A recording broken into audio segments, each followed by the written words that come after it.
আমার দলিলের মূল কথা কি ছিল? ইসলামী শরিয়ার বিষয়ে বলি দুই ভাগে বিভক্ত। এক ভাগ হলো ইবাদত আর আরেক ভাগ হলো ইবাদত না। যেগুলো ইবাদত না এগুলোর ক্ষেত্রে আসলু শাই আল ইবাহা, আমি চশমা পরি, এটা পরা জায়েজ। এটা জায়েজ কেন? এটা নিষেধের দলিল নাই, এটা ইবাদত না এজন্য। কিন্তু ইবাদতের ক্ষেত্রে যখন যাবে আসলুল ইবাদতি আত-তাওকিফ, ইবাদতের ক্ষেত্রে আপনি দেখতে হবে নবী সাহাবী খায়রুল কুরুনে ছিল কিনা। ইবাদতের ক্ষেত্রে যদি নবী সাহাবী থেকে করার দলিল না থাকে, ওই করার দলিল না থাকা মানে এটা বেদাত। আচ্ছা, খুব সহজ করে আমি বলি, খুব সহজ করে আপনাদেরকে বলি। আপনাদের এক ব্যক্তি বলছে যে আজকে ফজরের নামাজ পড়বো 3 রাকাত। কয় রাকাত? আপনি বলেন এই মিয়া ফজরের নামাজ 2 রাকাত। সে বললে একটা হাদিস দেখান যে হাদিসে নবী 3 রাকাত ফজর পড়তে নিষেধ করেছেন। কোনো হাদিসে নাই। যে আল্লাহ নবী ইসলাম কোনো হাদিসে বলেছেন ফজর 3 রাকাত পড়ো না, কোনো হাদিসে নাই। ইবাদতের ক্ষেত্রে নিষেধের দলিল লাগে না। মনোযোগ, মূলটা বুঝবেন। ইবাদতের ক্ষেত্রে নিষেধের দলিল লাগে না। ইবাদতের ক্ষেত্রে আপনি দেখতে হবে নবী করিম সাল্লাল্লাহু আলাইহি ওয়াসাল্লাম থেকে করার দলিল আছে কি না। যদি নবী করিম সাল্লাল্লাহু আলাইহি ওয়াসাল্লাম থেকে করার দলিল না থাকে মানে এটা বেদাত। গত বছর বলে গিয়েছিলাম যে এখানে রেখে যাচ্ছি, আগামী বছর এখান থেকে শুরু করব। ও জায়গা থেকেই শুরু করছি ইনশাআল্লাহ। সাহাবায়ে কেরাম রিদওয়ানুল্লাহি আলাইহিম আজমাইন হক এবং বাতিলের পার্থক্য নির্ধারণকারী। কোথাও একাধিক মত তৈরি হয়েছে, কোথাও একাধিক পথ তৈরি হয়েছে। আপনাকে দেখতে হবে কোন পথে সাহাবা আছেন, আপনাকে দেখতে হবে কোন পথে আসহাবু মুহাম্মদ আছেন। যেই পথে নবী করিম সাল্লাল্লাহু আলাইহি ওয়াসাল্লামের সাহাবায়ে কেরাম থাকবেন, যেই মতে নবী করিম সাল্লাল্লাহু আলাইহি ওয়াসাল্লামের সাহাবায়ে কেরাম থাকবেন, সেই পথ হলো সত্য পথ। আর যেই পথে নবী করিম সাল্লাল্লাহু আলাইহি ওয়াসাল্লামের সাহাবায়ে কেরাম থাকবেন না, যেই মতে নবী করিম সাল্লাল্লাহু আলাইহি ওয়াসাল্লামের সাহাবায়ে কেরাম থাকবেন না, যে আদর্শের পিছনে সাহাবায়ে কেরাম থাকবেন না, যে মতবাদের পিছনে সাহাবায়ে কেরাম থাকবেন না, যে ইজমের পিছনে সাহাবায়ে কেরাম থাকবেন না, সেটা কখনো সত্য হতে পারে না। সেটা পথভ্রষ্ট এবং গুমরাহী, সেটা পথভ্রষ্ট এবং গুমরাহী।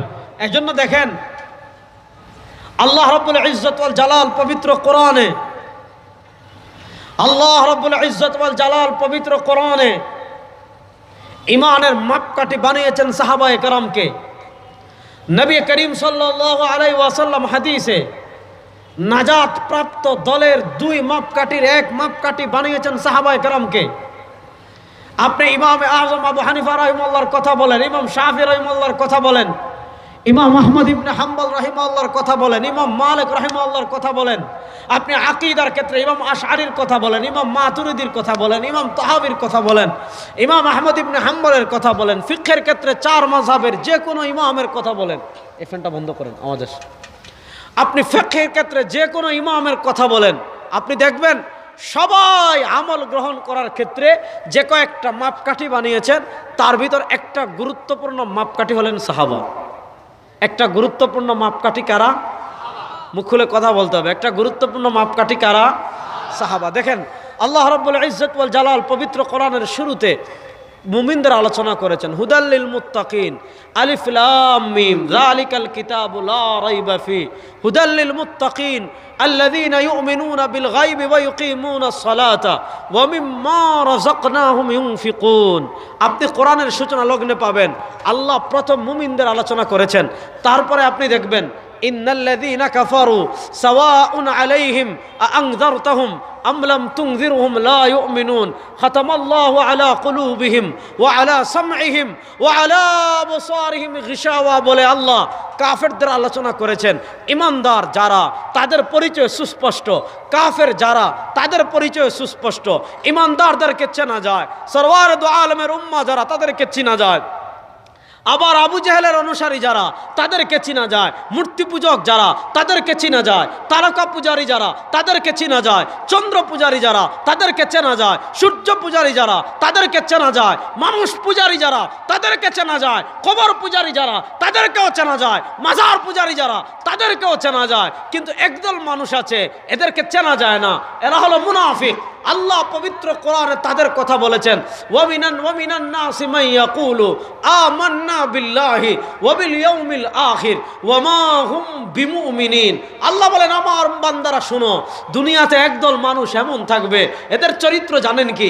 ওয়ামিনান নাসি মান ইয়াকুলু, মানুষদের ভিতর একদল মানুষ এমন থাকবে, মান ইয়াকুলু, যারা মুখে বলবে আমান্না বিল্লাহ, আমরা ঈমান এনেছি আল্লাহর উপর, যারা মুখে বলবে ওয়া বিল ইয়াউমিল আখির, আমরা ঈমান এনেছি আখিরাতের দিনের উপর। আল্লাহ বলেন, তারা মুখে যত বলুক ঈমান এনেছি আল্লাহর উপর, তারা মুখে যত বলুক ঈমান এনেছি আখিরাতের দিনের উপর। আল্লাহ বলেন, ওয়ামা হুম বিমুমিনিন, এরা কশ্চিনকালেও মুমিন না, এরা হলো মুনাফিক। এরা নবীকে বলবে ঈমান এনেছি আল্লাহর উপর, এরা নবীকে বলবে ঈমান এনেছি আখিরাতের দিনের উপর, এরা নামাজ পড়বে নবী করিম সাল্লাল্লাহু আলাইহি ওয়াসাল্লামের পিছনে, এরা হাঁটবে আবু বকরের সাথে, এরা হাঁটবে ওমরের সাথে, এরা হাঁটবে উসমানের সাথে, এরা বাজারে যাবে সাহাবায়ে কেরাম রিদওয়ানুল্লাহি আলাইহিম আজমাইনের সাথে। অথচ আল্লাহ কোরআনে বলেন, ওয়ামা হুম বিমুমিনিন, এরা ঈমানদার না। তাদের লেবাস ঈমানদারের, তাদের বাহ্যিক আচরণ ঈমানদারের, তাদের আমল ঈমানদারের, অথচ আল্লাহ বলেন ওয়ামা হুম বিমুমিনিন, এরা ঈমানদার না। প্রশ্ন হলো, এদের ঈমান ভেজাল, এরা আসলে অন্তরে ঈমান নাই। এবার তাদের বেজাল ঈমান আপনি চিনবেন কেমনে? তাদের বেজাল ঈমান আপনি যাচাই করবেন কেমনে? আল্লাহ রাব্বুল ইজ্জত ওয়াল জালাল ঈমান যাচাই করার মাপকাঠি দিচ্ছেন। দুনিয়াতে আপনার টাকা যদি জাল হয়, জাল টাকা চেনার মেশিন আছে। দুনিয়াতে যদি স্বর্ণ জাল হয়, স্বর্ণ জাল চেনার মেশিন আছে। প্রশ্ন হলো, ঈমান আসল না বেজাল যাচাই করবেন কেমনে? ঈমান পিওর খাঁটি নাকি বেজাল যাচাই করবেন কেমনে? আল্লাহ রাব্বুল ইজ্জত ওয়াল জালাল মাপকাঠি দিচ্ছেন। আল্লাহ কি মাপকাঠি দিচ্ছেন? আল্লাহ বলেন, শুধু ঈমানদার মুখে বললে হবে না, আল্লাহর উপর ঈমান এনেছি মুখে বললে হবে না, আখিরাতের উপর ঈমান এনেছি মুখে বললে হবে না। তাহলে ঈমান আসল নাকি বেজাল যাচাই করবেন কেমনে? আল্লাহ মাপকাঠি দিচ্ছেন। ওয়া ইযা কিলা লাহুম আমিনু কামা আমানান নাস, মনোযোগ, ওয়া ইযা কিলা লাহুম আমিনু কামা আমানান নাস। আল্লাহ বলেন, মুখে ঈমানদার বললে হবে না, তোমার ঈমান আসল নাকি বেজাল যাচাই করতে হবে। তোমার ঈমান আসল নাকি বেজাল যাচাই করবেন কেমনে? আল্লাহ মাপকাঠি দিচ্ছেন। এই মদিনার মুনাফিকরা, এই তাবৎ দুনিয়ার কুফফার বেঈমান মুশরিকরা, মুখে ঈমানদার বললে হবে না, কেমনে ঈমান হতে হবে? আমিনু কামা আমানান নাস, ঈমান আনো যেমন ঈমান এনেছে নাস মানে মানুষেরা। প্রশ্ন হলো, এই মানুষেরা কারা?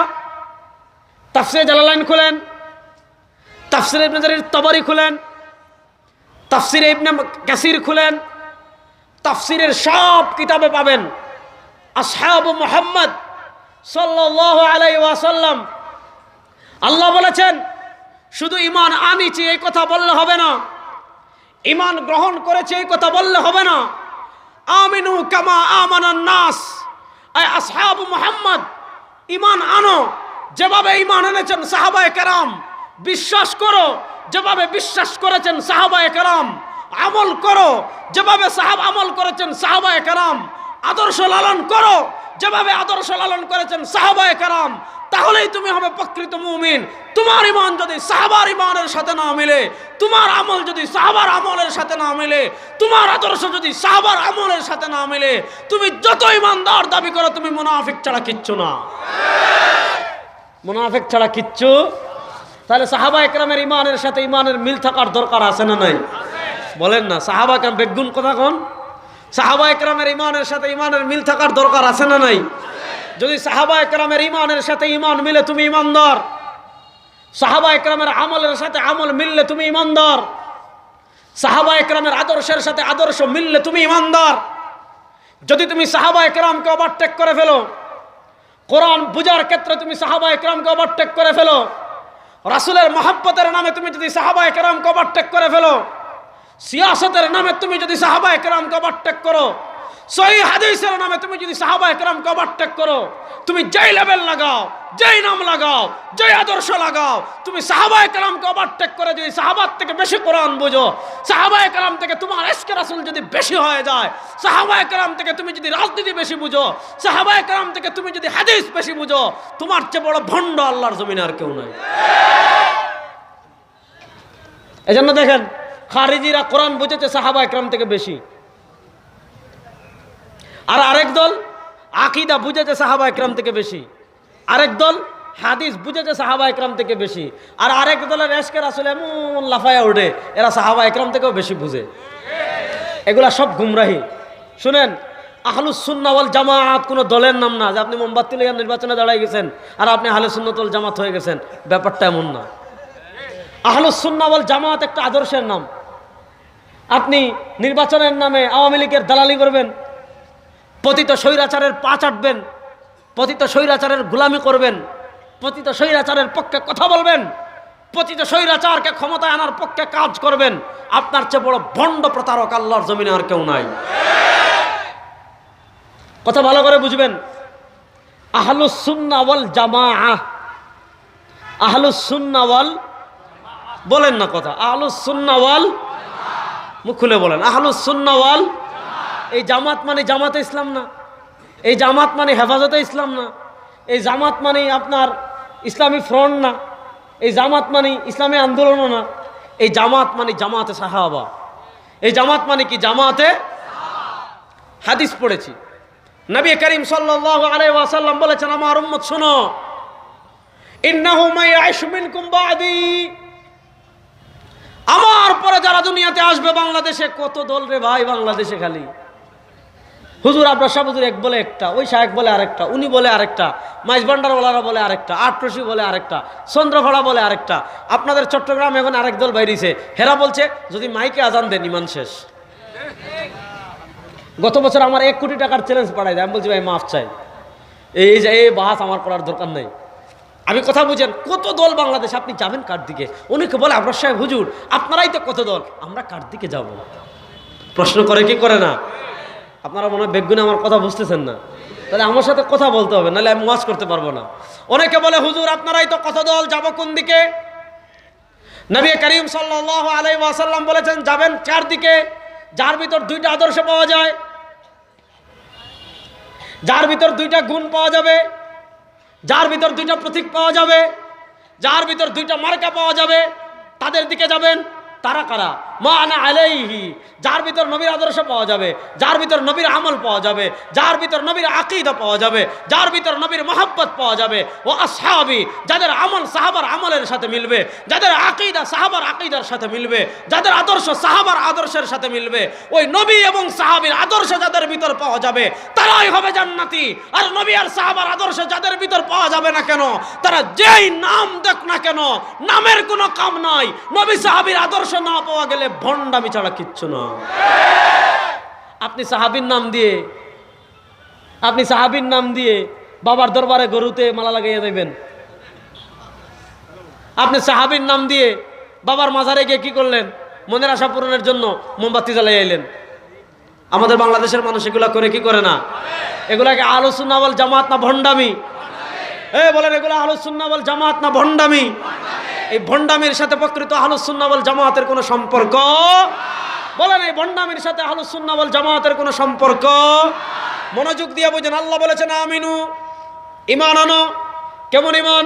কামা আমানান নাস, যেমন ঈমান এনেছে সাহাবায়ে কেরাম। আরেক আয়াতে আল্লাহ বলেন ফাইন আমানু, যদি ঈমান আনে কারা? ইহুদিরা, নাসারারা, খ্রিস্টানরা, বেঈমানরা, কাফেররা, মুনাফিকরা। কার মতো ঈমান আনে? ফাইন আমানু, যদি তারা ঈমান আনে কার মতো? বিমিসলি মা আমানতুম বিহি।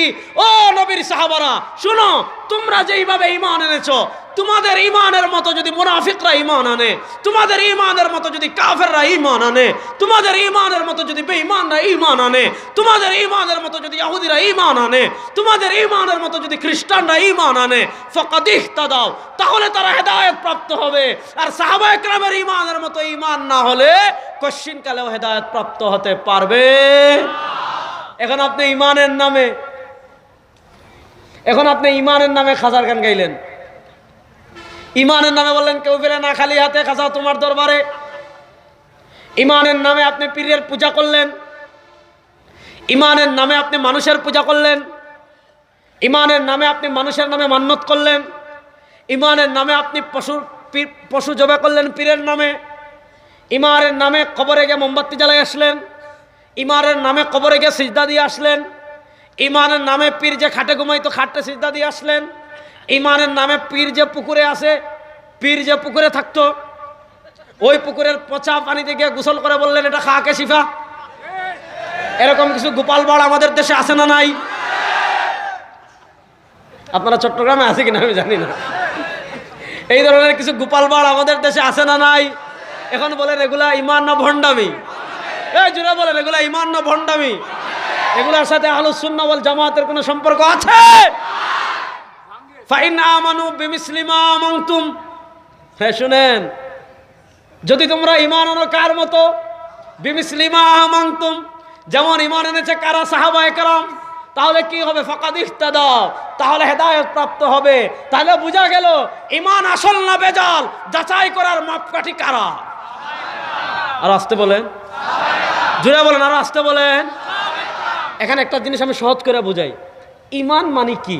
না দেখে বিশ্বাস। ঈমান মানে কি? বেগুন কথা কন না। ঈমান মানে কি? আমাদের রবকে, জুড়ে বলেন, আমাদের রবকে, আমাদেরকে সৃষ্টি করেছেন কে? আমাদেরকে জীবন দিয়েছেন কে? আমাদেরকে মৃত্যু দিবেন কে? মৃত্যুর পর আবার আমাদেরকে পুনরায় জীবিত করবেন কে? দেখছেন? আল্লাহকে দেখছেন? লা তুদরিকুল আবসার, দুনিয়ার চর্মচক্ষু দিয়ে আল্লাহকে দেখা সম্ভব না। তো প্রশ্ন হলো, এই যে আমি রব মেনেছি আল্লাহকে, এই যে আমি খালিক মানলাম আল্লাহকে, এই যে আমি রিজিকদাতা মানলাম আল্লাহকে, আমি না দেখে বিশ্বাস করলাম, না দেখে বিশ্বাস তার নাম ঈমান। বলেন না দেখে বিশ্বাস তার নাম ঈমান। জোরে বলেন না দেখে বিশ্বাস তার নাম ঈমান। আমরা জান্নাত দেখেছি, রাস্তা বলেন, আমরা জান্নাত দেখেছি, বিশ্বাস করি কি করি না? আমরা জাহান্নাম দেখেছি, বিশ্বাস করি কি করি না? আমরা পুলসিরাত দেখেছি, বিশ্বাস করি কি করি না?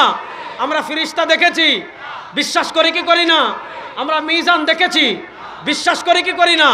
না দেখে বিশ্বাস তার নাম ঈমান। বলেন না দেখে বিশ্বাস তার নাম ঈমান। এবার প্রশ্ন হলো, নবী করিম সাল্লাল্লাহু আলাইহি ওয়াসাল্লাম আল্লাহকে দেখেছেন কিনা?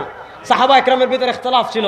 হযরত ইবনে আব্বাস রাদিয়াল্লাহু তাআলা মতে দেখেছিলেন, হযরত আম্মা জান আয়েশা রাদিয়াল্লাহু তাআলা মতে দেখেন নাই মেরাজের রাতে। এটা বাদ দিলাম, আমার নবী জান্নাত দেখেছেন কি দেখেন নাই? বড় আস্তে বললেন। আমার নবী জাহান্নাম দেখেছেন কি দেখেন নাই? আমার নবী ফেরেশতা দেখেছেন কি দেখেন নাই? আরে আপনি এখন এখানে সজাগ জাগ্রত অবস্থায় যেভাবে বসে আছেন, আমার নবীকে আল্লাহ কত মহব্বত করতেন, আমার নবীকে আল্লাহ কত ভালোবাসতেন, আমার নবীকে আল্লাহ কত মহব্বত করতেন। আমার নবীর মন খারাপ হয়েছে, আমার নবী কষ্ট পেয়েছেন, আমার নবী হৃদয়ে আঘাত পেয়েছেন। আল্লাহ আয়াত নাযিল করে দিয়েছেন, ওয়াদ-দুহা ওয়াল-লাইলি ইযা সাজা মা ওয়াদ্দাআকা রাব্বুকা ওয়া মা ক্বালা ওয়ালাল আখিরাতু খায়রুল লাকা মিনাল উলা। আমার নবী মন খারাপ করেছেন, আল্লাহ আয়াত নাযিল করে দিয়েছেন, ইন্না আ'তাইনাকাল কাউসার ফাসাল্লি লিরাব্বিকা ওয়ানহার ইন্না শানিআকা হুয়াল আবতার। আমার নবী কষ্ট পেয়েছেন, মন খারাপ করেছেন, আল্লাহ আয়াত নাযিল করে দিয়েছেন, আলিফ লাম মিম গুলিবাতির রুম ফি আদনাল আরদি ওয়া হুম মিন বা'দি গালাবিহিম সায়াগলিবুন। আমার নবীকে আল্লাহ কত মহব্বত করতেন। আল্লাহ বলেন, এই আমার হাবিব শুনেন, আপনার সম্মান বাংলাদেশের কেউ বাড়ানো লাগবে না, আপনার সম্মান চিটাগাঙ্গের কেউ বাড়ানো লাগবে না, আপনার সম্মান সিলেটের কেউ বাড়ানো লাগবে না, আপনার সম্মান দুনিয়ার কেউ বাড়ানো লাগবে না। আল্লাহ বলেন, ওয়া রাফা'না লাকা যিকরাক, হাবিব আপনার সম্মান আমি আল্লাহ বাড়িয়ে দিয়েছি। আমার নবীর সম্মান কত। আমরা মন খারাপ হলে কক্সবাজার যাই, এদিকে গেলে কুদালি পাহাড় না কি জানি, কুদালা পাহাড়, একজনের বক্তব্যে শুনছি যে রাঙ্গামাটি না কি জানি কুদালা পাহাড়। যাক, নবী করিম সাল্লাল্লাহু আলাইহি ওয়াসাল্লামের দুটো ছায়া ছিল, একটা ঘরের ছায়া হযরত খাদিজাতুল কুবরা রাদিয়াল্লাহু তাআলা আনহা, আর একটা বাহিরের ছায়া তার চাচা আবু তালেব। দুজন ইন্তেকাল করেছেন। আমার নবীর মনটা বড় খারাপ, কাফিরদের অত্যাচারের মাত্রাও বেড়ে গিয়েছে। আল্লাহ কি করলেন? সুবহানাল্লাযী আসরা বিআবদিহি লাইলাম মিনাল মসজিদিল হারামি ইলাল মসজিদিল আকসা ওয়ান নাজমি ইযা হাওয়া মা দাল্লা সাহিবুকুম ওয়া মা গাওয়া। এরপরে আসে সুম্মা দানা ফাতাদাল্লা ফাকানা কাবা কাউসাইনি আও আদনা। মনোযোগ, আমার নবীর মন খারাপ হয়েছে, আল্লাহ আমার নবীকে আমরা এখানে যেমন জাগ্রত অবস্থায় সজাগ বসে আছি, হুশে জাগ্রত অবস্থায় বসে আছি, আল্লাহ আমার নবীকে জাগ্রত অবস্থায় জান্নাত জাহান্নাম দেখিয়ে দিয়েছে। আল্লাহ নবী সাল্লাল্লাহু আলাইহি ওয়াসাল্লাম হাদিস বর্ণনা করছেন। ইমাম তাবরানী আল মুজামুল কবির হাদিস এনেছেন। ইমাম হাইসামি রাহিমাহুল্লাহ মাজমুউজ জাওয়াইদ হাদিস এনেছেন। নবী করিম সাল্লাল্লাহু আলাইহি ওয়াসাল্লাম বলেন, আমার উম্মতেরা শুনো, মেরাজের রাতে আমি যখন জান্নাতে প্রবেশ করছি, দাখালতুল জান্নাহ ফারাআইতু ফি আরিদাইল জান্নাহ মাকতুবান ফিহি সালাসাত আসতুর। নবী করিম সাল্লাল্লাহু আলাইহি ওয়াসাল্লাম বলেন, আমি যখন মেরাজের রাতে জান্নাতে প্রবেশ করছিলাম, আমি দেখতে পেলাম আল্লাহ জান্নাতের বড় চমৎকার গেট তৈরি করে রেখেছেন। আল্লাহ জান্নাতের বড় সুন্দর গেট তৈরি করে রেখেছেন। নবী করিম সাল্লাল্লাহু আলাইহি ওয়াসাল্লাম বলেন, আমি আগ্রহ করে দেখলাম আল্লাহ জান্নাতের গেটে কি লিখে রেখেছেন, আল্লাহ জান্নাতের গেটে কি মেসেজ লিখে রেখেছেন। আমি দেখতে পেলাম সরওয়ারে দু আলম সাল্লাল্লাহু আলাইহি ওয়াসাল্লাম বলেন, আমি দেখতে পেলাম আল্লাহ রাব্বুল ইজ্জত ওয়াল জালাল জান্নাতের গেটে 3টা লাইন লিখে রেখেছেন, সালাসাত আসতুর। আল্লাহ জান্নাতের গেটে উপরে 1 লাইন লিখে রেখেছেন, মাঝে 1 লাইন লিখে রেখেছেন, নিচে 1 লাইন লিখে রেখেছেন। সরওয়ারে দু আলম সাল্লাল্লাহু আলাইহি ওয়াসাল্লাম বলেন, আমি দেখতে পেলাম আল্লাহ রাব্বুল ইজ্জত ওয়াল জালাল জান্নাতের সবার উপরে লিখে রেখেছেন আস-সিতরুল আউয়াল। আল্লাহ জান্নাতের সব উপরের গেটে লিখে রেখেছেন লা ইলাহা ইল্লাল্লাহু মুহাম্মাদুর। তাহলে এবার বলেন, আমার নবী জান্নাত দেখেছেন কি দেখেন নাই? বলেন না। আমার নবী জান্নাত দেখেছেন কি দেখেন নাই? আমার নবী জাহান্নাম দেখেছেন কি দেখেন নাই? আমার নবী ফেরেশতা দেখেছেন কি দেখেন নাই? আল্লাহ নবী ইসলামে ঈমান এনেছেন, তার ঈমানটা ছিল মুশাহাদা পর্যায়ে। তিনি ঈমান এনেছেন দেখে, আমরা ঈমান না দেখে। আমরা জান্নাত বিশ্বাস করি না দেখে। নবী করিম ইসলাম জান্নাত বিশ্বাস করেন দেখে। আমরা জাহান্নাম বিশ্বাস করি না দেখে। নবী করিম ইসলাম জাহান্নাম বিশ্বাস করেন দেখে। আমরা ফেরেশতা বিশ্বাস করি না দেখে। নবী করিম সাল্লাল্লাহু আলাইহি ওয়াসাল্লাম ফেরেশতা বিশ্বাস করে দেখে। দেখে আর না দেখে দুই বিশ্বাস সমান হতে পারে না। আল্লাহ বলেছেন এজন্য আমিনু কামা আমানান নাস, ঈমান আনো যেভাবে ঈমান এনেছে কারা? বলেন না, জোরে বলেন না, কারা? এবার আপনি আপনার ঈমানের হিসাব লাগাবেন সাহাবা ইকরামের সাথে, আপনার আমলের হিসাব লাগাবেন সাহাবা ইকরামের কাছে। দেখেন আল্লাহর নবী সাল্লাল্লাহু আলাইহি ওয়াসাল্লামের আমলের তরজমান সাহাবীরা, খুব মনোযোগ দিয়ে পয়েন্টটা ধরবেন। আল্লাহর নবী সাল্লাল্লাহু আলাইহি ওয়াসাল্লামের আমলের তরজমান সাহাবারা, যেমন দেখেন ঈমানের পর, একটা উদাহরণ দিয়ে আমি সামনে আগাই। ঈমানের পর ইসলাম ধর্মের সবচেয়ে বড় ইবাদতের নাম কি? বলেন না। ঈমানের পর ইসলাম ধর্মের সবচেয়ে বড় ইবাদতের নাম কি? নামাজ। নামাজ আপনি কেমনে পড়বেন? নবী করিম সাল্লাল্লাহু আলাইহি ওয়াসাল্লাম সহিহ বুখারীর হাদিসে বলেছেন, আপনি যেভাবে মন চায় এভাবে পড়লে হবে না। ভণ্ডদের মতো 24 ঘন্টা মারিফতের নামাজ পড়লেও হবে না। ভণ্ডদের মতো অন্তরের নামাজ পড়লেও হবে না। নামাজ আপনি কেমনে পড়বেন? আপনার বাপ যেভাবে পড়েছে না, আপনার দাদা যেভাবে পড়েছে না। নামাজ কেমনে পড়বেন? সরওয়ারে দু আলম সাল্লাল্লাহু আলাইহি ওয়াসাল্লাম বলেছেন, আমার উম্মতেরা শুনো, সাল্লু কামা রাআইতুমুনি উসাল্লি। নামাজ পড়বা কেমনে? যেভাবে নামাজ পড়তে দেখেছো আমাকে। রোজা রাখবা কেমনে? যেভাবে রোজা রাখতে দেখেছো আমাকে। হাত বাঁধবা কেমনে? যেভাবে হাত বাঁধতে দেখেছো আমাকে। দাঁড়াইবা কেমনে? যেভাবে দাঁড়াইতে দেখেছো আমাকে। রুকু করবা কেমনে? যেভাবে রুকু করতে দেখেছো আমাকে। সিজদা করবা কেমনে? যেভাবে সিজদা করতে দেখেছো আমাকে। আরে আমিন বলবা কেমনে? যেভাবে আমিন বলতে দেখেছো আমাকে। আল্লাহ নবী সাল্লাল্লাহু আলাইহি ওয়াসাল্লাম গোটা নামাজের কাইফিয়ত বর্ণনা করতে গিয়ে, গোটা নামাজের স্ট্রাকচার বর্ণনা করতে গিয়ে, গোটা নামাজের বর্ণনা তার উম্মাকে দিয়ে বলতে গিয়ে বলেছেন, তোমার পীরের মতো নামাজ পড়লে হবে না, তোমার শায়খের মতো নামাজ পড়লে হবে না। কেমনে পড়বা? সাল্লু কামা রাআইতুমুনি উসাল্লি। নবী করিম সাল্লাল্লাহু আলাইহি ওয়াসাল্লাম বলেছেন, নামাজ পড়বা ওইভাবে যেভাবে নামাজ পড়তে দেখেছো আমাকে। আমি নবীজির নামাজ দেখি নাই, আপনিও নবীর নামাজ দেখি নাই। নবী কেমনে হাত বাঁধছেন আমি দেখি নাই। নবী কেমনে হাত তুলছেন আমি দেখি নাই। নবী কেমনে সূরা মিলিয়েছেন আমি দেখি নাই। নবী কেমনে আমিন বলেছেন আমি দেখি নাই। নবী কেমনে রুকু করেছেন আমি দেখি নাই। নবী কেমনে সিজদা করেছেন আমি দেখি নাই। অথচ নবী করিম সাল্লাল্লাহু আলাইহি ওয়াসাল্লাম বলেছেন, সাল্লু কামা রাআইতুমুনি উসাল্লি। নামাজ পড়ো যেভাবে নামাজ পড়তে দেখো আমাকে। এবার বলেন, নবী করিম সাল্লাল্লাহু আলাইহি ওয়াসাল্লাম কিভাবে নামাজ পড়েছেন দেখেছেন কারা? জোরে বলেন, বলেন দেখেছেন কারা? দেখেন আপনি এখানে আমি ওয়াজ করতেছি, ওয়াজ করতে আমার হাত কোথায় ওঠে? চেয়ারে বসলাম নাকি মাটিতে বসলাম? মাথায় টুপি ছিল কিনা? গায়ে কি জামা ছিল, কাটা জামা নাকি জুব্বা? পরনে আপনাদের চট্টগ্রামে দেখবেন ওই যাত্রাপালার যে পোশাক, যাত্রাপালার পোশাক পরে লাল নীল ঝিলমিল ঝিলমিল ঝিলমিল করতেছে। এর উপর মনে করেন গরমের দিন উপরে একটা জুব্বা, জুব্বার উপর আবার লাল কুটের উপর আরেকটা কুট, এর উপর মহিলাদের ওড়না, মাথায় টুপি, টুপির উপর আরেকটা, টুপির উপর আরেকটা, আবার এমন উপরে মেকআপ করে আইছে, ওরে বাপ রে বাপ, মনে হইতেছে যে বিয়া করতে আইছে। আছে না নাই? আপনি বক্তা সব কিছু দেখছেন, আমি কেমনে হাত নাড়ছি আপনি দেখছেন, আমি কেমনে বসছি আপনি দেখছেন, আমি কি জামা পড়ছি আপনি দেখছেন, কারণ আপনার সামনে আমি ওয়াজ করছি।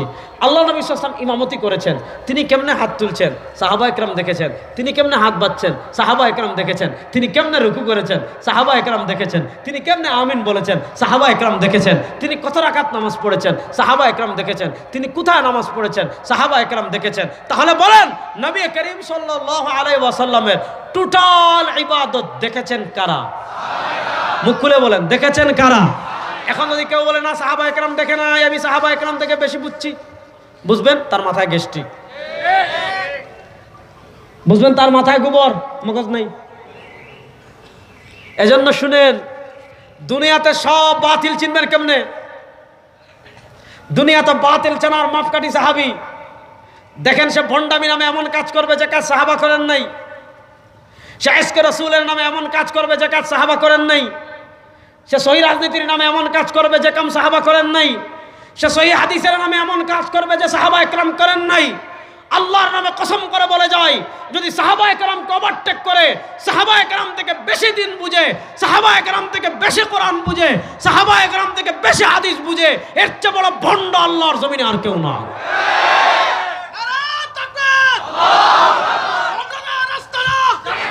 কথা ভালো করে বুঝেন।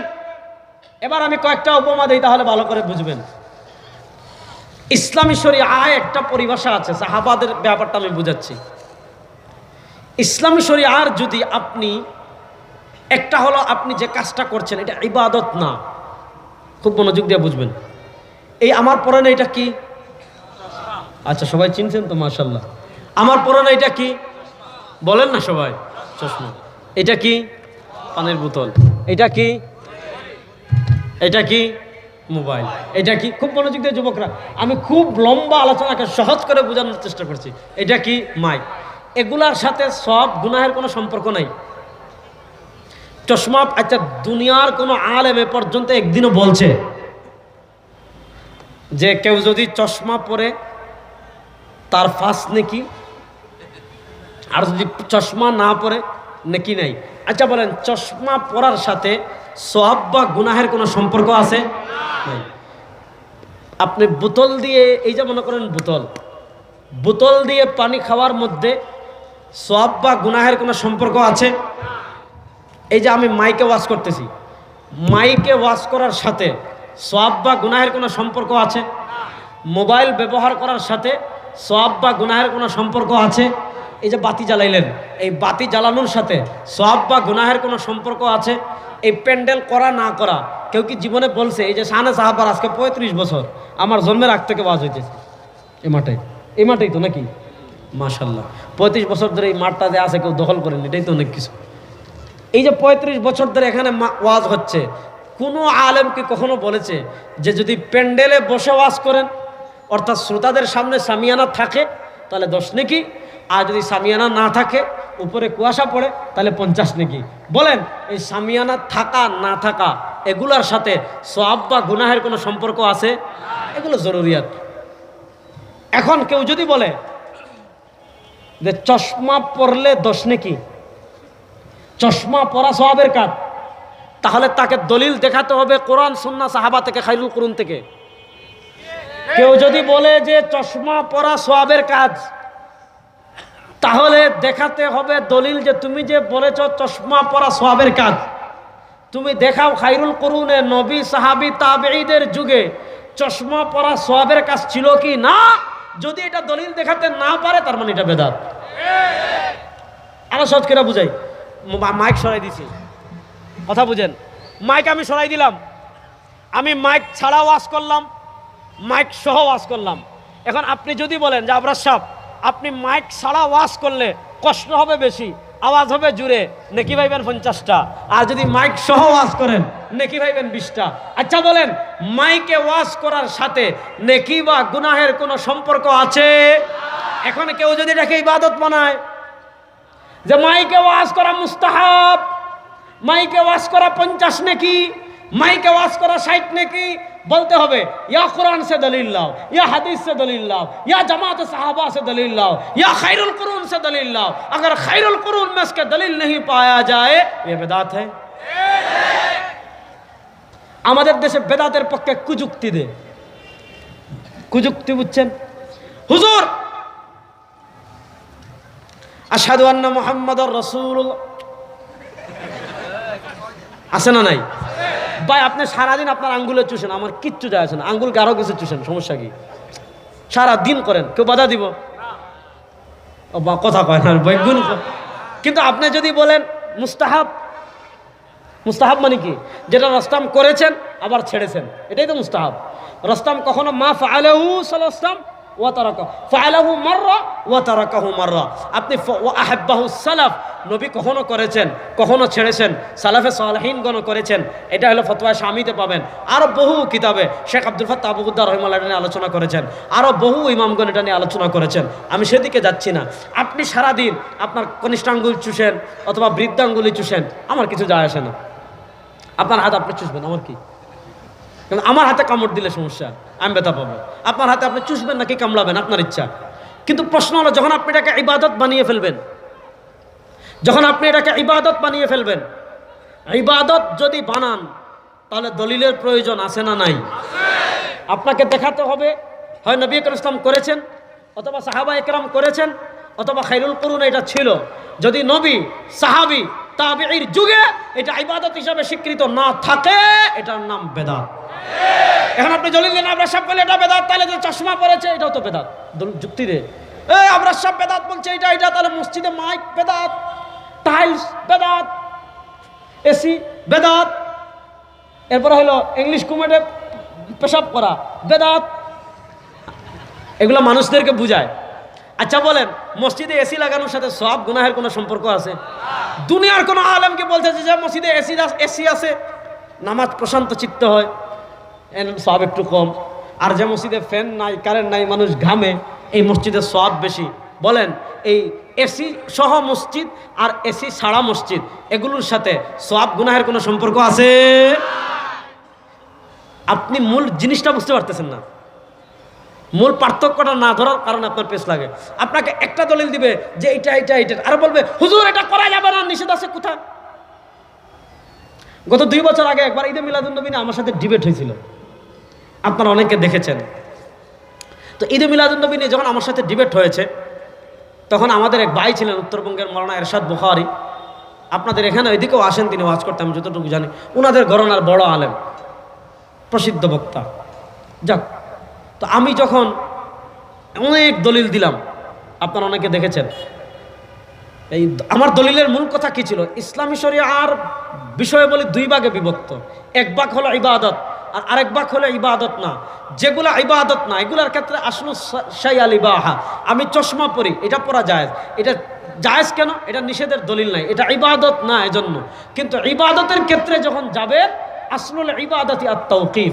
ইবাদতের ক্ষেত্রে আপনি দেখতে হবে নবী সাহাবী খায়রুল কুরুনে ছিল কিনা। ইবাদতের ক্ষেত্রে যদি নবী সাহাবী থেকে করার দলিল না থাকে, ওই করার দলিল না থাকা মানে এটা বেদাত।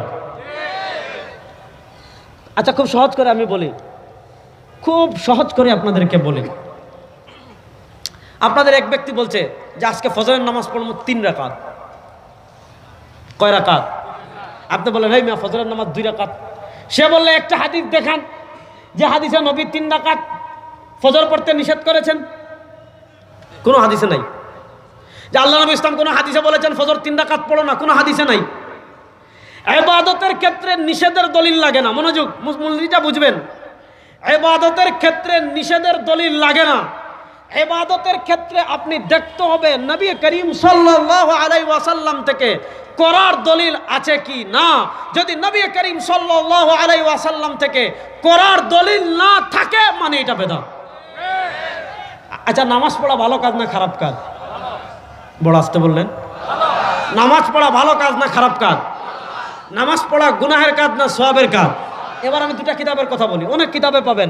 ইমাম ইবনে সালাহ রাহিমাহুল্লাহ 643 হিজরিতে ইন্তেকাল করেছেন, তার ফতোয়া সমগ্রতে পাবেন।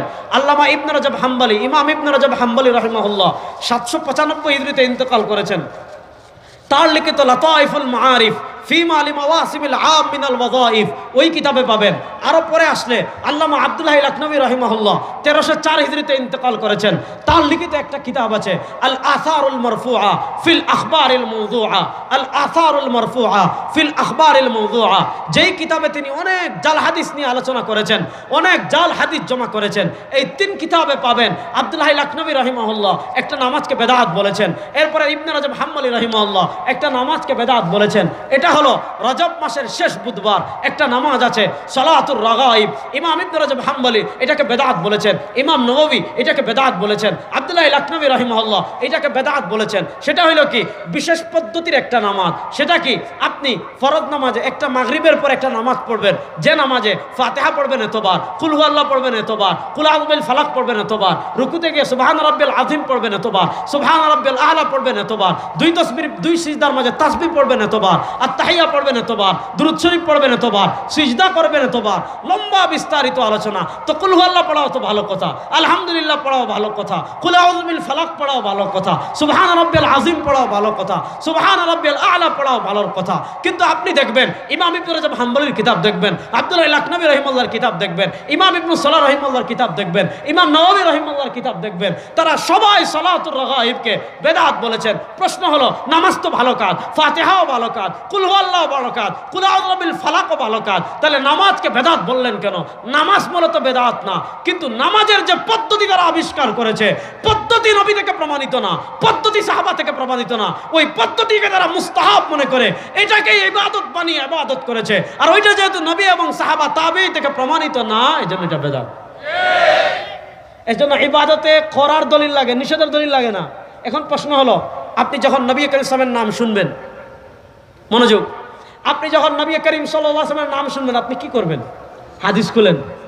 নবী করিম সাল্লাল্লাহু আলাইহি ওয়াসাল্লাম বলেছেন মান সাল্লা আলাইহি ওয়াহিদান, রাসূল সাল্লাল্লাহু বলেছেন রাগিমা আনফু রাজুলিন মান যুকিরতু ইনদাহু ফালাম ইউসাল্লি আলাইয়া।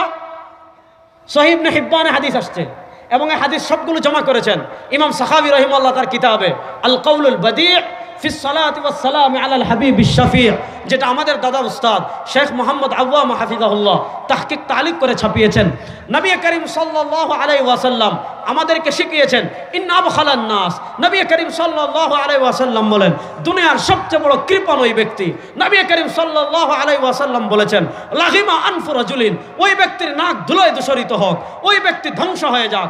নবী করিম সাল্লাল্লাহু আলাইহি ওয়াসাল্লাম বলেছেন দুনিয়ার সবচেয়ে বড় কৃপণ ওই ব্যক্তি, দুনিয়ার সবচেয়ে বড় বখিল ওই ব্যক্তি। কোন ব্যক্তি? মান যুকিরতু ইনদাহু, যার সামনে আমার নাম পড়া হয়েছে, ফালাম ইউসাল্লি আলাইয়া, কিন্তু আমার উপর দুরূদ পড়ে নাই। তাহলে আল্লাহ নবী সাল্লাল্লাহু আলাইহি ওয়াসাল্লাম তার নাম শুনে আমাদেরকে কি করতে বলেছেন? এখন দেখেন সাহাবা একরামের সামনে, মনোযোগ, ওই যে বলেছিলাম মাপকাঠি সাহাবী, মনোযোগ, মাপকাঠি সাহাবী, মনোযোগ। সাহাবা একরামের সামনে, সাহাবা একরাম রিদওয়ানুল্লাহি আলাইহিম আজমাইনের সামনে নবী করিম সাল্লাল্লাহু আলাইহি ওয়াসাল্লামের নাম পড়া হইতো কি হইতো না? না, শুধু চট্টগ্রামেই পড়া হয়। সাহাবা একরাম রিদওয়ানুল্লাহি আলাইহিম আজমাইনের সামনে নবী করিম সাল্লাল্লাহু আলাইহি ওয়াসাল্লামের নাম পড়া হইতো কি হইতো না? এবার বলেন সাহাবা একরাম রিদওয়ানুল্লাহি আলাইহিম আজমাইনের সামনে নবীর নামও পড়া হইতো, নবীর জিকিরও করা হইতো, নবীর দুরূদও পড়া হইতো, নবী সংক্রান্ত কোরআনের আয়াতগুলো পড়া হতো, নবী করিম সাল্লাল্লাহু আলাইহি ওয়াসাল্লাম সংক্রান্ত হাদিসগুলো পড়া হইতো। এবার বলেন নবী করিম সাল্লাল্লাহু আলাইহি ওয়াসাল্লামের নাম শুনে আঙ্গুলে চুমু খেয়ে চুকে লাগানো যদি কোনো আমল ইসলামী শরীয়তে থাকতো, নবী করিম সাল্লাল্লাহু আলাইহি ওয়াসাল্লামের নাম শুনে চুমু খেয়ে চুকে আঙ্গুল লাগানোর কোনো ইবাদত, কোনো আমল, মুস্তাহাব আমল যদি নবী ইসলামী শরীয়তে থাকতো, তাহলে সাহাবায়ে কেরাম থেকে সেই আমল পাওয়া যেত কি যেত না? আপনি একটা সহিহ হাদিস দেখান। আমাদের দেশে একটা সমস্যা কি, আমাদের দেশে যে যত মিথ্যা হাদিস বর্ণনা করতে পারবে, যে যত জাল হাদিস বর্ণনা করতে পারবে, যে যত মুনকার হাদিস বর্ণনা করতে পারবে, যে যত জয়ীফ হাদিস বর্ণনা করতে পারবে, সে তত আশিকে রাসূল। ব্যাপারটা বুঝেন।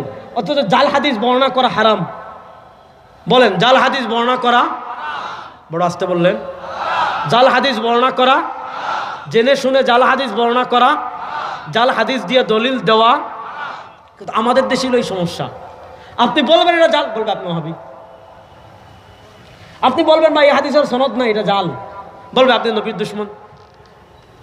বলবেন ভাই এই হাদিস জাল, এটা দলিল পাওয়া যায় না, সনদ পাওয়া যায় না, মুহাদ্দিসিনে কেরামের স্বীকৃত 1400 বছরের মূলনীতি অনুযায়ী এই হাদিসটা জাল, বলবে আপনি রাসূল ইসলামের সম্মান সহ্য করেন না। আচ্ছা বলেন, আমার নবী ইসলামের সম্মান আল্লাহ বললেন, ওয়া রাফা'না লাকা যিকরাক, ও আমার হাবিব আপনার সম্মান আমি আল্লাহ বাড়িয়ে দিয়েছি, ও আমার হাবিব আপনার সম্মান আমি আল্লাহ বুলন্দ করে দিয়েছি। এবার বলেন, যেই নবীর সম্মান আমার আল্লাহ বুলন্দ করে দিয়েছেন, যেই নবীর সম্মান আমার আল্লাহ বাড়িয়ে দিয়েছেন, যেই নবীর ইজ্জত আমার আল্লাহ বাড়িয়ে দিয়েছেন, ওই নবীর সম্মান বর্ণনা করার জন্য জাল হাদিসের কোনো প্রয়োজন আছে? এখন কেউ যদি জাল হাদিস জেনে শুনে বর্ণনা করে, এটা আশিকা রাসূল না ভণ্ড? এবার আপনাকে হাদিস শোনাবে একটা, আবার সুবহানাল্লাহ কইেন, এটা জাল হাদিস। এখন যে হাদিসটা বলবে এটা জাল হাদিস, সুবহানাল্লাহ বললেন না, আগে বলতেছি। হাদিস শোনাবে কি জানেন? বলবো ওয়াহাবিদের হাদিস পায় না। ওই যে আমার বাহাসের পর একজন ছাড়ছে যে রেজাউল করিম আপনার দলিল পায় না, অথচ ঈদে মিলাদুন নবীর কথা তিরমিজি শরীফেই আছে, বাবুন মা যা ফি মিলাদিন নবী। যাক, ওই আলোচনা আজকে করব না। আমি যে জিনিসটা বলতেছি, এই যে হাদিসটা শুনেন, আপনাদের চট্টগ্রামে এটা পুরা শুনবেন, অতটা সহি হাদিস না, এটা সনদ নাই, কিয়ামত পর্যন্ত ওরা সনদ দেখাতে পারবে না। যে হযরত আবু বকর সিদ্দিক রাদিয়াল্লাহু তাআলার কাছে বেলাল রাদিয়াল্লাহু তাআলা আযান দিচ্ছেন, হযরত আবু বকর চুমু খেয়ে চুকে লাগিয়েছেন, নবী করিম ইসলাম দেখে খুশি হয়ে বলেছেন, মান ফাআলা মিসলা খলিলি ফাকাদ ওয়াজাবাত লাহু শাফাআতি ফাকাদ হাল্লাত লাহু শাফাআতি, যে আমার হাবিব আমার বন্ধু আবু বকরের মতো এই কাজ করবে, তার জন্য আমার কি হয়ে যাবে, সুপারিশ ওয়াজিব হয়ে যাবে। এই হাদিস আপনি ব্যাপকভাবে শুনবেন, অথচ ইমাম সাখাবী রাহিমাহুল্লাহ আল মাকাসিদুল হাসানাতে ইমাম সাখাবী রাহিমাহুল্লাহ বলেছেন, লা ইয়াসিহু, এই হাদিস সহিহ না, এবং কিয়ামত পর্যন্ত কেউ এই হাদিসের সনদ দেখাতে পারবে না। বলেন, এবং এদের ওনাদের পক্ষে যে কিতাবগুলো লেখা আছে সব আমি পড়ছি, ওনারাও হাদিস এটার সনদ দেখাতে পারেন। এবার আপনারা বলেন, যদি কোনো হাদিসের সনদ না থাকে, যদি পৃথিবীতে কোনো হাদিসের সনদ পাওয়া না যায়, এটা সহিহ হাদিস না জাল হাদিস? বড় আস্তে বললেন। আপনাদের চট্টগ্রামে আমি চট্টগ্রামে এর আগের দিন, আপনাদের এবার 12ই রবিউল আউয়ালের আগের দিন আমি এই রাঙ্গুনিয়াতে আসছিলাম, তো বিভিন্ন জায়গায় গেট দেখলাম, গেট এখানে লিখেছে, হাদিস লিখে রেখেছে, হযরত আবু বকর বলেছেন, যে ব্যক্তি ঈদে মিলাদুন নবীতে 1 টাকা খরচ করবে, মান আনফাকা দিরহামান আলা কিরাআতি মাউলিদিন নবী কানা রাফিকি ফিল জান্নাহ, যে ঈদে মিলাদুন নবীতে 1 টাকা খরচ করবে সে জান্নাতে আমার সাথে থাকবে। ওয়াকালা উমর বলেছেন, মান আনফাকা দিরহামাইনি আলা কিরাআতি মাউলিদিন নবী, যে মিলাদুন নবীতে 2 টাকা দিবে, ফাকান্নামা শাহিদা গাজওয়াতা বদরিন ওয়া হুনাইনিন, সেজন্য বদর এবং হুনাইনের যুদ্ধে অংশগ্রহণ করল। এই যে বর্ণনাগুলো আপনারা পেশ করেন, প্রশ্ন হলো আপনার বিবেককে জিজ্ঞেস করেন, কিয়ামত পর্যন্ত, কিয়ামত পর্যন্ত, কোন পর্যন্ত বলেন না, কোন পর্যন্ত? কিয়ামত পর্যন্ত এই বর্ণনাগুলোর কোন সনদ কেউ দেখাতে পারবে? এবার বলেন, যেই বর্ণনার সনদ দুনিয়াতে নাই, যেই বর্ণনার সনদ পৃথিবীতে পাওয়া যায় না, এটা জাল হাদিস না মূল হাদিস? এবার বলেন, জেনে শুনে জাল হাদিস দিয়ে যদি কেউ দলিল দেয়, এটা আশিকে রাসূলুল্লাহ ভণ্ড? বড় আস্তে বললেন। জেনে শুনে কেউ যদি জাল হাদিস দিয়ে দলিল দেয়, এটা আশিকে রাসূলুল্লাহ ভণ্ড? আমরা কখনো জাল হাদিস বর্ণনা করব? জাল হাদিসের সাথে আমাদের কোনো সম্পর্ক? আমরা জাল হাদিসের সাথে যুদ্ধ ঘোষণা করব ইনশাআল্লাহ। সালাফে সালেহিন তো করেছেন। আপনি এই দেশে ইশকে রাসূলের নামে, মহব্বতের নামে মানুষদেরকে জাল হাদিস খাওয়াবেন, সেই দিন কিন্তু শেষ। কারণ মানুষ এখন সতর্ক হয়ে গিয়েছে। এখন মানুষ চাইলে আমাদেরকে পায়, আমাদের বক্তব্য শুনে, আমাদের লেকচার শুনে। এখন চাইলেই আপনি চাপা দিয়ে কোরআন শরীফ শুদ্ধ করে পড়তে পারেন না, আর চাপা দিয়ে জাল হাদিস শুদ্ধ করে ফেলবেন, সেই দিন আর নাই। এখন মানুষ সহিহ জয়ীফ এগুলোর পার্থক্য বুঝে। তাহলে এবার আপনারা বুঝেন, আপনি ইশকে রাসূলের নামে এমন কাজ ইবাদত মনে করে করছেন, সবব কি? নবী করিম ইসলামের নাম। এই কারণেই তো এবার প্রশ্ন হলো, নবী করিম ইসলামের নাম সাহাবা একরামের যুগেও বলা হতো, নবী করিম ইসলামের নাম সাহাবা একরামের যুগেও পড়া হতো। এবার প্রশ্ন হলো, আপনি ইবাদত মনে করে যেই কাজ করছেন, ওই কাজ যদি ইবাদত হতো, তাহলে এটা সাহাবা একরাম থেকে পাওয়া যাইতো কি যাইতো না? আরেকটা সহজ করে বুঝেন, নবী করিম সাল্লাল্লাহু যুগে তো আজান ছিল না, বুঝা বলেন, ভালো করে বুঝে বলেন। রাসূলুল্লাহ সাল্লাল্লাহু আলাইহি যুগে আজান ছিল, পিচ্ছি ছিল নি, কিন্তু ওয়াজি তো বুঝতেছ না আজকে। রাসূলুল্লাহ সাল্লাল্লাহু আলাইহি যুগে আজান ছিল কি ছিল না? মসজিদ ছিল কি ছিল না? মিম্বর ছিল কি ছিল না? ঠিক আছে, সবই ছিল। তবে রাসূল সাল্লাল্লাহু সাহাবাদের অন্তরে রাসূলুল্লাহ সাল্লাল্লাহু প্রেম মোহব্বত এত ছিল না। আপনি মিষ্টি খেয়ে ডায়াবেটিস বাড়াই দিয়েছেন, আপনার তো তাদের থেকে বেশি হয়ে গেছে। এবার বুঝেন, মনোযোগ। এখন আপনি আজানের আগে, পয়েন্টটা বুঝেন, এখন আপনি আজানের আগে আসসালাতু ওয়াসসালামু আলাইকা ইয়া রাসূলুল্লাহ, আসসালাতু ওয়াসসালামু আলাইকা ইয়া হাবিবাল্লাহ, খুবই ভালো কাজ। দুরূদ শরীফ পড়া খুবই ভালো কাজ। দুরূদ শরীফ আল্লাহর সাথে সম্পর্ক তৈরি করে, এক দুরুদে অনেক সওয়াব। কিন্তু প্রশ্ন হলো, আপনি যে জায়গাটা নির্ধারণ করলেন আজানের আগে, আজান নবী আকরাম সাল্লাল্লাহু আলাইহি যুগেও ছিল, সাহাবা একরামের যুগেও ছিল, মিম্বর রাসূলুল্লাহ সাল্লাল্লাহু আলাইহি যুগেও ছিল, সাহাবা একরামের যুগেও ছিল, আশকে রাসূল নবী আকরাম সাল্লাল্লাহু আলাইহি যুগেও ছিল, সাহাবা একরামের যুগেও ছিল। সব থাকার পরও সাহাবা একরাম আজানের আগে দুরূদ পড়ছেন নাকি আজানের পরে পড়ছেন? পরে। বলেন, আজানের পরে। নবী আকরাম সাল্লাল্লাহু আলাইহি বলেছেন, ইযা ক্বালাল মুয়াজ্জিন ফাকুলু মিসলা মা ইয়াকুল। ইমাম যখন, মুয়াজ্জিন যখন আজান দিবে, আজানে সে যা বলবে তোমরা তাও বলবে। এরপর আমার উপর দুরূদ পড়ে দোয়া পড়বে, আল্লাহুম্মা রাব্বা যিহিদ দাওয়াতি তাম্মা। নবী করিম সাল্লাল্লাহু আলাইহি ওয়াসাল্লাম বলেন, যেটা করবে তার জন্য আমার সুপারিশ ওয়াজিব হয়ে যাবে। সুবহানাল্লাহ, জোরে বলেন না সুবহানাল্লাহ। তাহলে বুঝেন, নবী করিম সাল্লাল্লাহু আলাইহি ওয়াসাল্লাম সাহাবা একরামের যুগে আমরা আজান দুরূদ শরীফ পাই আজানের আগে না পরে। এখন যদি আপনি আজানের আগে ইবাদত মনে করে মুস্তাহাব করতে চান, এখন যেই কাজটা আপনি করতে চাচ্ছেন, যেই কারণে, ওই কারণ সাহাবা একরামের যুগে ছিল, সাহাবা একরামের যুগে থাকার পরও সাহাবা একরাম করেন নাই, তারপরেও যদি আপনি এটাকে ইবাদত মনে করে করেন, এটা যদি বেদাত না হয়, দুনিয়াতে বেদাত কি? এটা যদি বেদাত না হয় তো দুনিয়াতে বেদাত কি? এটা খায় না মাথায় দেয়। খুব মনোযোগ দিয়ে কথাটা বুঝেন। কত কথা বলবো, কত কিছু আছে আমরা শরিয়া মনে করে করি। ভাই, আল্লাহর দোয়ায় আপনাদের হাতে পায়ে ধরে বলি, রাসূলুল্লাহ সাল্লাল্লাহু আলাইহি ওয়াসাল্লামের আনুগত্য করা ছাড়া, দেখেন, ইসলামী শরিয়া কখনো আবেগে চলে না, ইসলামী শরিয়া কখনো যুক্তিতে চলে না, ইসলামী শরিয়া চলে দলিলের আলোকে। ইসলামী শরিয়া চলে কিসের আলোকে? সুতরাং এখানে আপনি মানুষকে ব্ল্যাকমেইল করবেন মুহাব্বত রাসূলের নামে। প্রশ্ন হলো, রাসূলুল্লাহ সাল্লাল্লাহু আলাইহি ওয়াসাল্লাম সাহাবা একরামের অন্তরে কি নবী আকরাম সাল্লাল্লাহু আলাইহি ওয়াসাল্লামের মুহাব্বত ছিল না? ও ভাই, কথা বলেন না একটু। সাহাবা একরামের অন্তরে নবী করিম সাল্লাল্লাহু আলাইহি ওয়াসাল্লামের মুহাব্বত ছিল কি ছিল না? এজন্য দেখেন, আল্লাহ ঈমানের মাপকাঠি বানিয়েছেন সাহাবাকে। নবী করিম সাল্লাল্লাহু আলাইহি ওয়াসাল্লাম মা আনা আলাইহি ওয়া আসহাবি, জান্নাতের যারা যাবে তাদের মাপকাঠি বানিয়েছেন সাহাবা একরামকে। এরপর হযরত ইবনে মাসউদ রাদিয়াল্লাহু তাআলা বলেছেন, ইত্তাবিউ ওয়ালা তাবতাদিউ ফাকাদ কাফাইতুম। হযরত আব্দুল্লাহ ইবনে মাসউদ রাদিয়াল্লাহু তাআলা বলেছেন, তোমরা সাহাবা একরামের অনুসরণ করো, শরিয়ার ক্ষেত্রে নিজের পক্ষ থেকে কোনো ইবাদতকে আবিষ্কার করো না। আল্লাহ নবী ইসলাম নিজে বলেছেন, মা বাকিয়া শাইউন ইউকাররিবু ইলাল জান্নাতি ওয়া ইউবাইদু মিনান নারি। ইমাম তাবরানী রাহিমাহুল্লাহ হাদিস বর্ণনা করেছেন, সরওয়ার দু আলম সাল্লাল্লাহু আলাইহি ওয়াসাল্লাম বলেছেন, মা বাকিয়া শাইউন, এমন কোন জিনিস বাকি নাই, ইউকাররিবু ইলাল জান্নাহ, যেই জিনিস তোমাকে জান্নাতের নিকটবর্তী করবে, ওয়া ইউবাইদু মিনান নার, এবং যেই জিনিস তোমাকে জাহান্নাম থেকে দূরে নিয়ে যাবে, ইল্লা কাদ বাইনা লাকুম। নবী করিম সাল্লাল্লাহু আলাইহি ওয়াসাল্লাম বলেন, সব তোমাদেরকে আমি বলে দিয়েছি। অর্থাৎ কোন আমল সহিহ, কোন আমল ওয়াজিব, ফরজ, মুস্তাহাব, নবী বলেন আমি সব বর্ণনা করে দিয়েছি। তাহলে প্রশ্ন হলো, আপনি যদি ইবাদতের নামে শরীয়তে নতুন কিছু যোগ করেন, মুস্তাহাবের নামে নতুন কিছু যোগ করেন, ঈদের নামে সবচেয়ে বড় ঈদ শরীয়তে যোগ করেন, প্রশ্ন হলো, নবী কি এগুলো আমাদেরকে জানান নাই? নাউজুবিল্লাহ পড়েন। এজন্য জীবনের সব ক্ষেত্রে নবী এবং সাহাবা একরামকে আমরা অনুসরণ করব তো ইনশাআল্লাহ। কারা কারা করবেন দেখে একটু হাত তুলেন তো। আমরা আবেগে কখনো চলবো, আমরা আবেগে কখনো চলবো, আবেগের নামে এমন কোনো কাজ করব না, এমন কোনো ইবাদত করব না যে ইবাদত নবী এবং সাহাবা একরাম থেকে প্রমাণিত না। আল্লাহ রাব্বুল ইজ্জত ওয়াল জালাল যে কথাগুলো বললাম, আমাকে আপনাকে সবাইকে আমল করার তৌফিক দান করুক।